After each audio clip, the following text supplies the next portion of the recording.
Bonjour Internet, aujourd'hui on va analyser le nouvel album de Columbine qui est sorti le vendredi 28 septembre. C'est le troisième album du collectif après Clubbing for Columbine et Enfant Terrible. Petit rappel pour ceux qui ne connaissent pas, Columbine est un collectif mais pour la partie musique c'est surtout l'UJPK et Faudacé qui gèrent. Columbine nous revient donc avec un album qui s'intitule Adieu bientôt et qui est dans la continuité des deux premiers projets. C'est en quelque sorte l'évolution des deux anciens albums. Ils ont réussi à tendre vers quelque chose d'ultra bien produit et professionnel. Ne serait-ce que pour les beatmakers, ils ont collaboré avec les mecs les plus cotés du moment, je pense notamment à Sizi et Ponko. Par ailleurs, au niveau de l'évolution, elle se ressent sur la pochette. Nous n'avons plus d'enfants sur la cover mais des ados, ce qui était une volonté du groupe.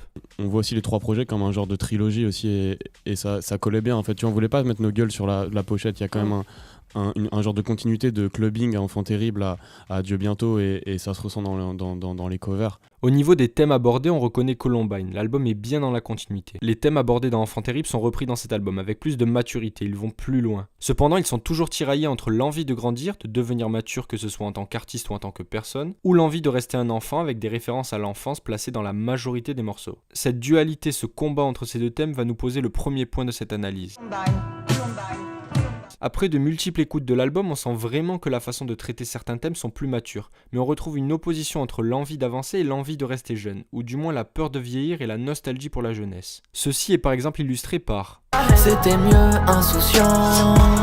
Le fameux C'était mieux avant est exprimé ici par Faudacé qui illustre parfaitement cette nostalgie. La nostalgie qui est également évoquée dans le morceau Borderline. Je ressasse tous les souvenirs, y a plus rien de bon, des mauvaises herbes. De cette nostalgie résultent aussi les craintes du fait de grandir. Je ne veux pas grandir parce qu'on est obligé.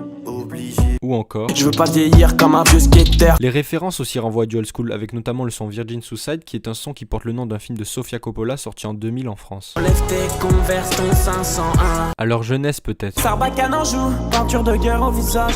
On a un son qui s'appelle Bart Simpson. Tous les jours le même t-shirt comme Bart Simpson. Le refrain de Teen Spirit est une traduction d'un des sons les plus connus de Nirvana sorti en 1991. Père de l'esprit adolescent.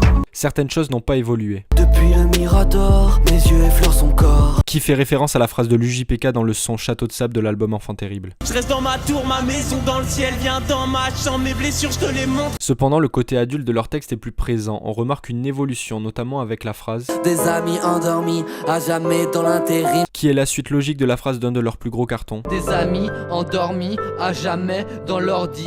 On ressent que le temps passe, ils ont évolué. Vieillis trop vite, j'ai des rides, je ne suis plus si terrible, plus si terrible.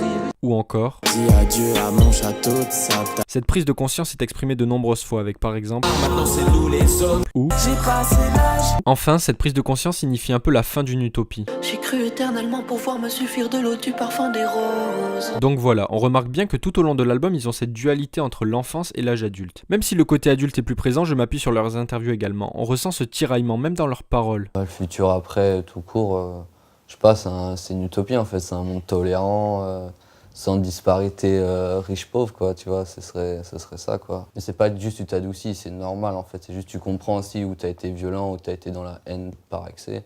Tu vas le regretter après parce que t'auras compris que c'était pas bien de faire ça, tu vois. T'évolues, tu vois, c'est ça en fait, c'est pas que tu changes, c'est que t'évolues. Faudacé dit quelque chose d'utopique avec donc une vision plus jeune, puis se reprend quelques secondes après avec sa vision d'adulte. Ces troubles évoqués dans les sons ont pour conséquence le fait de s'isoler, et donc d'être solitaire. Ce thème est traité de plusieurs manières. On a d'abord le point de vue de Fauda qui se sent seul, surtout durant les soirées, ce qui était à la fois assez paradoxal et assez normal. Ce qui crée donc un paradoxe dans un paradoxe. Par exemple, Fauda nous dit La soirée bat son plein, je suis en train de bouder dans mon coin. si bien qu'il n'y va plus. À travers les stories Snapchat ou Insta, il s'isole puisqu'il ne se déplace même plus.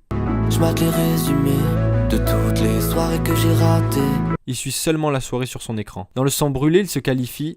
Antisocial jusqu'au bout. Pour l'UJPK, la solitude est traitée de façon plus directe. Il se sent seul, sans fioriture. Maman, je me sens seul. Ou, Si tu t'en vas, je suis solitaire. enfin, la solitude est aussi exprimée par Shaman, un autre membre du collectif. Je suis qu'un parapluie seul face au déluge. Mais cette solitude n'est pas vue comme quelque chose de vraiment problématique ni de bizarre. Il y a cette volonté de normaliser cette solitude. Solitude, c'est normal, ah non, pour eux c'est pas normal. Cette solitude dans la société, puisque pour Faudacé, cette solitude intervient lorsqu'il est avec d'autres personnes, les pousse à envisager le fait de partir. Ne fais pas l'étonner, le jour où je m'en irai. Très loin d'ici comme au Sierra Leone. Ils préviennent le départ qu'on peut interpréter à la fois pour leur entourage ou pour leurs fans. Ils souhaitent partir loin. Ils sont encore à la recherche de leur place et de leur marque dans la société. Chose qui montre qu'ils ne sont pas encore passés à l'âge adulte définitivement. Ils se posent toujours des questions sur leur identité et ce qu'ils font. Donc voilà, cette analyse touche à sa fin, j'espère qu'elle vous aura plu. Pour ma part, je trouve l'album vraiment très très bon. Il y a un step-up énorme en termes de production par rapport au dernier album et leur style est toujours plus affirmé. Si je devais faire un top 3 aujourd'hui, ce serait La Gloire ou l'Asile, Brûlé et Bart Simpson. Sur ce, je n'ai plus qu'à te dire... Adieu, au revoir.